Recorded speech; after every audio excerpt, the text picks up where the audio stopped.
Nazdar lidi, zdravím vás u mého videa dalšího, je to po dlouhé době a dnes bych chtěl natočit informačku, že tak trochu přestávám už natáčet, protože jakoby už mám dost zavirovaný počítač a ty videa trvají, než dám na YouTube, jo.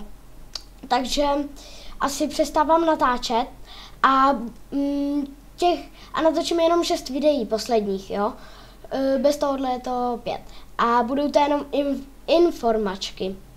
A tak teda to jsem vám chtěl říct a že budu natáčet i ty informačky na tomhletom světě a že to bude a že ještě jsem vám chtěl říct, že se přidala verze 1.7.2.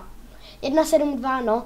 Tak a za chvilku budeme u skokánku a tam to už ukončím, jo, aby mi to netrvalo tak dlouho, možná, že to bude minutka, ani ne. Tak. Jdu.